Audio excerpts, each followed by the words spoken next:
Hello students, नमस्कार। मैं राकेश कुमावत स्वागत करता हूं आपका आपके सबसे पसंदीदा लोकप्रिय एजुकेशन चैनल आर के बायोलॉजी क्लासेज सीखकर में, जहां आज अपन चर्चा करेंगे 12th एग्रीकल्चर बायोलॉजी लेसन 7 अपना चल रहा था। आज अपन देखेंगे इसका पार्ट 3, जिसमें रब्बी की फसलों के जो रोग है, 2 रोग अपन ने पढ़ लिए थे। आज जो तीसरा रोग है गेहूं का पीला रोली रोग, उसके बारे में अपन चर्चा करने वाले हैं, यानी कि येलो रस्ट ऑफ वीट, इसके बारे में आज अपन देखेंगे। तो देखिए, वीडियो शुरू करते हैं। लाइक कर दीजिए और चैनल पर पहली बार आए तो सब्सक्राइब ज़रूर कर लीजिए। ये है 3rd रोग अपने गेहूं का पीला रोली रोग। तो इस रोग का प्रकोप अपन क्या मानते हैं दोस्तों कि यह क्या एक विश्वव्यापी रोग है। संपूर्ण विश्व में अपन कह सकते हैं कि यह रोग फैला हुआ है और भारत में दक्षिणी व पश्चिमी भागों की अपेक्षा, भारत में अगर देखें दक्षिण पश्चिमी भागों की अपेक्षा उत्तरी व पूर्वी भागों में इसका जो प्रकोप होता है ना, वह क्या होता है, अधिक होता है। यह जो कीट है ना, यह पंजाब में गुरदासपुर, रोपड़, उत्तर प्रदेश एवं उत्तराखंड के तराई क्षेत्रों में प्रकट होता है।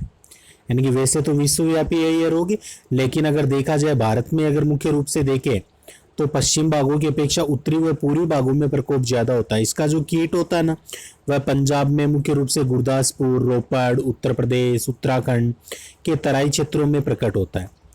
दक्षिण में यह नीलगिरी एवं पुलनी पहाड़ी पर पाया जाता है। दक्षिण में अगर देखें तो नीलगिरी एवं पुलनी पहाड़ी पर पाया जाता है। इस रोली को हरदा के नाम से भी जाना जाता है। इस रोली को हरदा के नाम से भी अपन जानते हैं। आगे बात करते हैं अपन इस रोग के प्रमुख लक्षणों की। तो देखिए, इस रोली के लक्षण पत्तियों पर छोटे छोटे अंडाकार पिन के सिर जैसे सिराओं के पंक्तियों में हल्के पीले या चमकीले नींबू के समान पीले रंग के यूरोडो स्पॉटों के रूप में दिखाई देते हैं।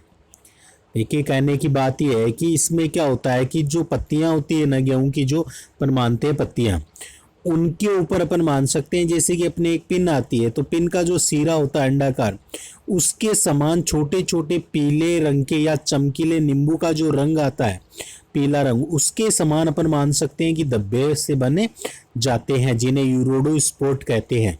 वह क्या होते हैं, दिखाई देने लग जाते हैं। और उसी से पहचान किसकी होती है, इस रोग की पहचान होती है। इसीलिए यह पीले धब्बे बनने के कारण इसे पीला कीट प्रभाव भी कहते हैं या पीला रोली रोग के नाम से भी इसे जानते हैं। उग्र अवस्था यानी कि जब संक्रमण ज्यादा हो तो उग्र अवस्था में जो स्पोर्ट पर्णाछद, बाह्य पुष्प कवच, वृंत दोनों ओर डंठल पर भी बन जाते हैं। उग्र अवस्था जब आती है यानी कि जब संक्रमण अधिक हो जाता है, तो जो स्पोर्ट बनते हैं ना, वह पर्णाछद पर, बाह्य पुष्प कवच, वृंत दोनों ओर डंठल पर भी क्या होते हैं, बने जाते हैं। जिन स्थानों पर स्पोर्ट पंक्तियों में बनते हैं उस पत्ती का रंग क्या हो जाता है, हल्का हो जाता है। यानी जिन स्थानों पर जो स्पोर्ट पंक्तियों में बनेंगे ना, वहां पर पत्ती का रंग क्या हो जाएगा, हल्का हो जाएगा। और यूरेडियम की जो बाह्य त्वचा फटने पर यूरेडो बीजाणु वातावरण में क्या होते हैं, बिखरे जाते हैं। यूरेडियम की बाह्य त्वचा जब फट जाएगी तो जो यूरेडो बीजाणु होंगे वह क्या होंगे, अंदर से निकलकर विमुक्त हो जाते हैं और वातावरण में फैल जाते हैं। ये देखिए, डायग्राम भी यहाँ पर दिखाया गया है। चित्र में अपन देख सकते हैं गेहूं पर पीले कीट का जो प्रभाव है वह प्रदर्शित हो रहा है। आगे देखिए, इसी में अपन बात करते हैं कि फसल की परिपक्व अवस्था में पहुंचने पर पर्णाछद स्तंभों पर काले रंग के पंक्तिबद्ध बिंदु में टीलियो बीजाणु बन जाते हैं। जब फसल अपन मान सकते हैं परिपक्व अवस्था में यानी कि पककर तैयार हो जाती है, तो उस परिपक्व अवस्था में पहुंचने पर जो पर्णाछद होते हैं स्तंभों पर काले रंग के पर मान सकते हैं टीलियो बीजाणु बनते हैं। वो भी पंक्तिबद्ध बनते हैं, एक प्रकार के जो काली पपड़ी नुमा मोटी बाह्य त्वचा से ढके रहते हैं। यानी कि जो टीलियो बीजाणु बनेंगे ना, ये क्या होंगे, काली पपड़ी नुमा मोटी बाह्य त्वचा से क्या होते हैं, ढके हुए माने जाते हैं या रहते हैं। तो ये क्या थे, इस रोग के मुख्य लक्षण थे। इसके पश्चात देखिए दोस्तों, जो पैथोजन है इस रोग का यानी कि रोगजनक, वह क्या होता है, पक्षीनिया स्ट्राइफार्मिस होता है। पक्सिनिया स्ट्राइफार्मिस इस रोग का रोगजनक माना गया है। आगे देखिए, पक्सिनिया स्ट्राइफार्मिस एक बिनाश्रयी कवक होता है। बिनाश्रयी कवक होता है।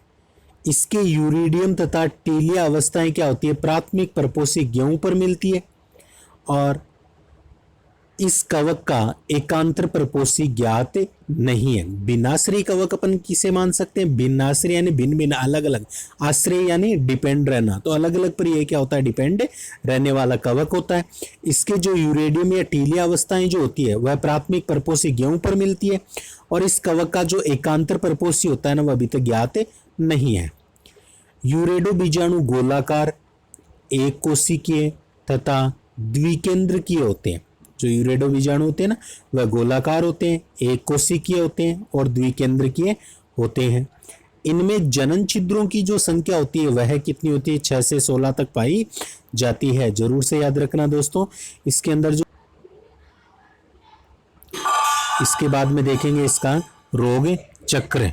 इस रोग का जो मुख्य अपन मानेंगे कि इसका रोगजनक है, से रोग चक्र की अपन बातें करते हैं।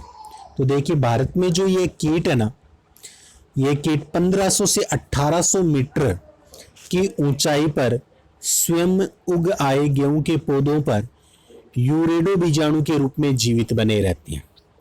यानी भारत में जो ये कीट है जिसके द्वारा अपन मान सकते हैं यह रोग होता है, यह 1500 से 1800 मीटर की ऊंचाई पर भी अपन कह सकते हैं स्वयं उग आए गेहूं के पौधे, जिनको किसी ने उगाया नहीं, स्वयं वहां पर उगाते हैं जो गेहूं के पौधे हैं, पौधों पर यूरेडो बीजाणु के रूप में जीवित बने रहते हैं। बीजाणु के रूप में क्या बने रहते हैं? जीवित बने रहते हैं तथा मैदानों में आकर गेहूं की फसल पर क्या करते हैं? संक्रमण करने का कार्य करते हैं। कुछ खरपतवार जैसे एग्रोपाइरोन, खरपतवार का नाम है एग्रोपाइरोन सेमिकास्टेटम, एग्रोपाइरोन सेमिकास्टेटम, ब्रोमस कैथार्टिकस, ब्रोमस कैथार्टिकस, ब्रोमस जेपोनिकस, हार्डियम म्यूरिनम भी संपार्श्विक प्रपोषी के रूप में कार्य करते हैं। तो देखिए खरपतवार कौन कौन सी आती है? एग्रोपाइरोन सेमिकास्टेटम, ब्रोमस कैथार्टिकस, ब्रोमस जेपोनिकस, हार्डियम म्यूरिनम भी संपार्श्विक प्रपोषी के रूप में कार्य करते हैं। ये अपन मानते हैं इसका रोग चक्र के रूप में माना जाता है। अब बात करते हैं दोस्तों इसके मैनेजमेंट या प्रबंधन की। तो सबसे पहले अपने को पता है कौन सा आता है? एक नंबर पे शस्य प्रबंधन आता है, कल्चरल मैनेजमेंट आता है। तो इसमें तो अपन इतना ही देखते हैं कि जो संपार्श्विक प्रपोषियों को क्या कर देना चाहिए? नष्ट कर देना चाहिए। यही मुख्य रूप से शस्य प्रबंधन माना जाता है। उसके बाद में बात करते हैं कि जो जैविक प्रबंधन होता है ना इसका, उसमें जो प्रतिरोधी किस्म अपन देखें तो प्रतिरोधी किस्म देखो BL 824, 829, 864, 867, 868, BL 824, 829, 864, 867, 68, फिर HD 2819, 2830, 2834, 2865, 2867, राज 4028, 6566, NIDW 29295, 309, AKD W 2997, 16, UP 2594, HS 443, 456, 460, PBW 525, 530 का क्या करना चाहिए? उपयोग करना चाहिए। यानी जैविक प्रबंधन में तो अपन यही देखते हैं कि जो प्रतिरोधी किस्में होते हैं उन्हीं का अपने को क्या करना चाहिए? चुनाव करना चाहिए। आगे अपन देखेंगे इसका जो रासायनिक प्रबंधन है उसके बारे में। तो रासायनिक प्रबंधन में देखो दोस्तों क्या दे रखा है कि जो सर्वांगी कवकनाशी है, सर्वांगी कवकनाशी ऑक्सीकार्बोक्सिन 0.2% या प्रोपेकोनेजोल 0.1% का छिड़काव कर इस रोग की रोकथाम की जा सकती है। यानी कि रासायनिक प्रबंधन क्या है कि जो सर्वांगी कवकनाशी होता है ना, कवकों को नष्ट करने वाला, तो कवकनाशी कौन सा, ऑक्सीकार्बोक्सिन 0.2% या प्रोपेकोनेजोल 0.1% का छिड़काव कर इस रोग की रोकथाम की जा सकती है। यह क्या था, इसका रासायनिक प्रबंधन था। तो दोस्तों ये था अपना थर्ड जो रोग था। कौन सा रोग था, गेहूं का पीला रोली रोग, येलो रस्ट ऑफ व्हीट, वह समाप्त होता है। आशा करता हूँ वीडियो अच्छा लगा होगा, तो वीडियो को लाइक कर दीजिए और ज़्यादा से ज़्यादा शेयर ज़रूर कीजिए। और ग्रुप स्टूडेंट्स जितने भी हैं वह इसके नोट्स बनाकर ग्रुप में सेंड जरूर कीजिए। और इससे अगला जो वीडियो होगा उसमें जो अगला टॉपिक अपना गेहूं का अनावृत या छिद्राकंड रोग है उसके बारे में अपन चर्चा करेंगे। वीडियो देखने के लिए आप सभी का धन्यवाद। मिलते हैं अगले वीडियो में नए टॉपिक के साथ। तब तक के लिए जय हिंद, जय भारत।